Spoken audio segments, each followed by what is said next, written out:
Hi, you're watching One on One, and I'm Zan Azli. Today we have a special guest, lawyer and activist, Mr. Khairul Buzze'Azam Abdul Aziz, or formerly, or very popularly known as Buzze'Azam. Yes, correct. How are you? Thank you for making the time. Thanks. Thanks for coming. First question. Yeah. Everybody wants to know, where did that nickname Buzze come from? It started during my secondary school days. So people, actually during that time, I am the one in the debate team. As a junior, I used to help the senior to time up, to time their debate session. So I'm using the buzzer, you know. So buzzer. Yeah. Okay. Actually, it's originally it's a buzzer man or buzzer boy. So start from that buzzer. So it has been transformed to Buzze when I am from junior became a senior at the primary school, at the secondary school. It lasted a long time. Yeah, long time. So it started me as a timekeeper. And I am the one has been trusted to hold the buzzer for them to train and timing their speech. Okay, so let's get straight into it. Okay.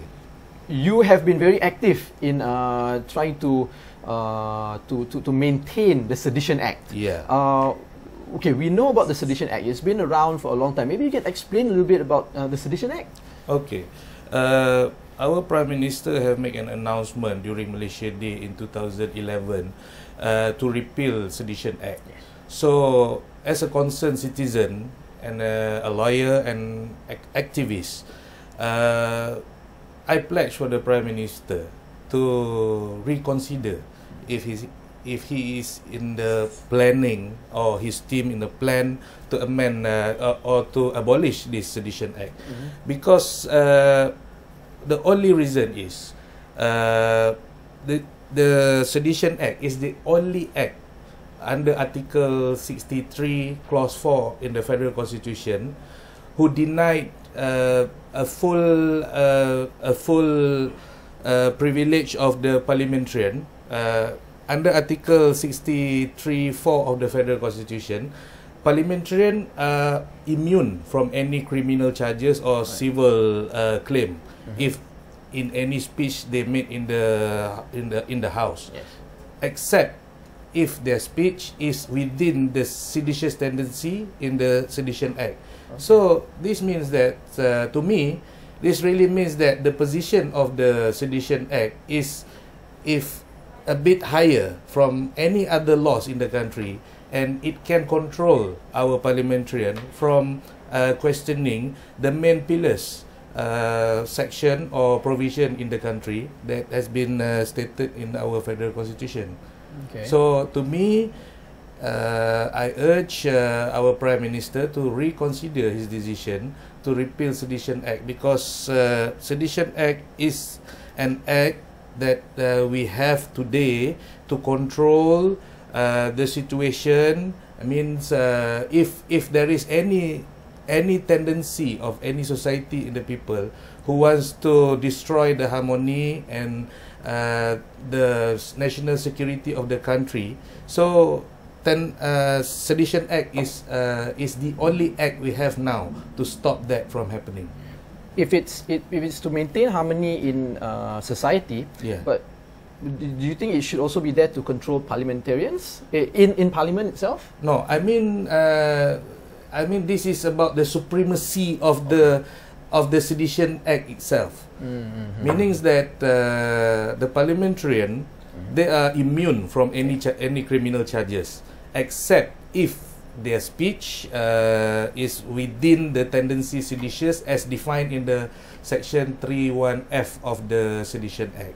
Okay. So to me, the position of the Sedition Act is higher, and to control especially parliamentarian, because as you know, parliamentarian, they are also a politician, and as a politician nowadays, they tend to speak anything.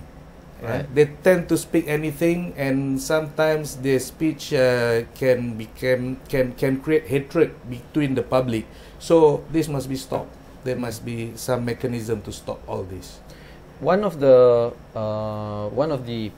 points that the people who want the Act to be abolished is that they say that the Act is very vague. There is no details that that anything can actually fall under the Sedition Act. What do you think about that? No, I think that is because the people who question, who raise that kind of question, did not go through to the Sedition Act itself. So if we are referring to Section 3(1) of the Sedition Act, it clearly stated there. What is the definition of seditious tendency.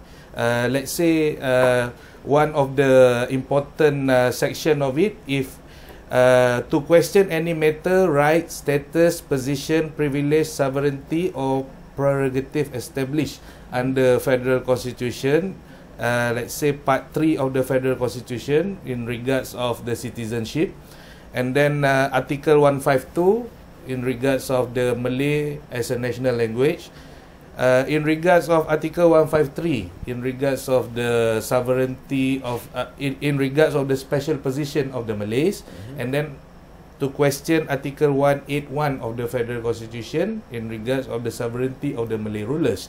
And then under Article 3(2) of the Sedition Act, it clearly stated that exception to it, if one just saying utter that words just to show that any rulers has been misled or mistaken in any measures, his uttered word is not falls within seditious tendency, meaning that and also to point errors or defect in any government policies, meaning that to question the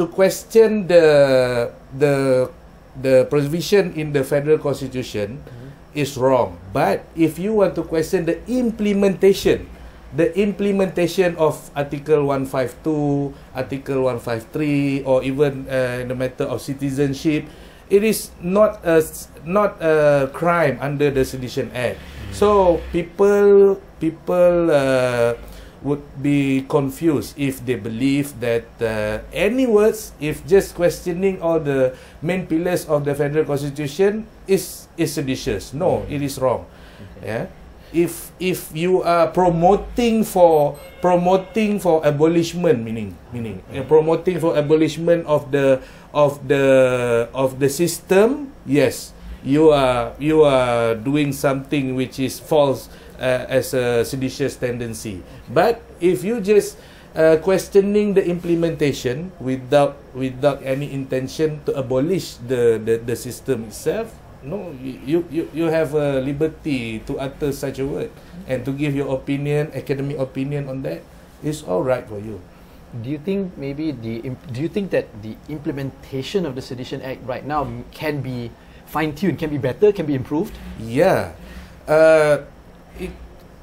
It always the people who abuse the law.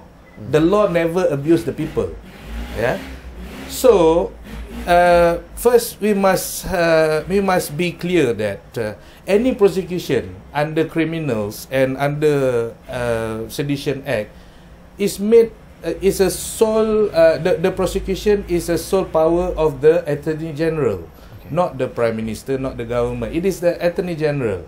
So the Attorney General himself got the discretion whether to charge or not to charge someone in court, and his decision is subject to be challenged in court. So to me, it is a matter of perception that have been put in the situation nowadays, like the charge against Dr. Azmi, let's say. Yes. Dr. Azmi. To me, it is really a joke. To me, it's really a joke because the thing has been done. The word has been uttered by Dr. Azmi in 2009, years ago. And why now the Attorney General just doing the charge, and then after prosecution, the AG is going to review back the charge against Dr. Azmi. So I agree that sometimes we can say that the implementation of the act by the Attorney General or by the police may be interpreted as misuse or miscarriage of justice by some part of people, but it will never to the extent that the law abuse the people, right? Abuse the people. So we must transform or have some checking to the procedural, maybe to improvise the charging process using Sedition Act. I was going to ask you about you about Dr. Azmi Shahrul, and also Professor Aziz Bari, and the Sedition Act has been used against academics, even been used against lawyers, and there was a case where a journalist was also investigated and detained because of what she reported what other people said. So what are your opinions on these cases? Okay, to me it is a dangerous perception, kind of perception, if we put any charges against the people is against their profession. We charge a lawyer, we charge a lecturer. So to me, it is a very it is not a responsible allegation, because we must know what is the word that this guy or this accused has uttered. Not because of his background. His background does not allow him for a total free speech. So we must stop referring any charges to a person with regard of his profession. So stop it. So we must refer to what is the word he or she uttered at that particular time, that particular day, that have been used to charge him in court. Okay, so in a matter of academician, there are a lot of academician in the country, not just Professor Aziz Bari or Dr. Azmi Shahrul. There are thousands of academicians out there who wrote a paper, who present a paper, academic research on economics, on social, or in the security matters in this country. They present the paper properly in the in any academic convention and whatsoever. They are free to go, because their speech or their research, the difference within maybe Dr. Azmi, Dr. Aziz Bari and this academician, solely academician, is whether their speech has a tendency to create hatred between the people in this country or not. If their findings, if their research is something of academic and was put and organized in a properly manner, in a properly polite manner, I think anyone can accept criticism. But if the criticism is made with bad intention, mala fide, in with the view to become an academician, and then as a part-time politician, and then you have that kind of intention to create hatred among the general public. So we can consider your research as that has some tendency to create seditious among the public.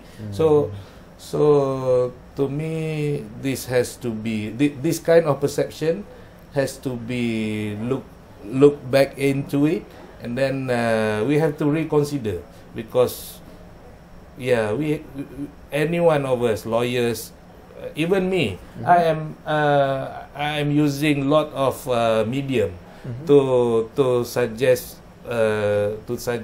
anything, to propose anything which sometimes may be ultra with what is the government policy is, but I don't have any seditious tendency to be charged.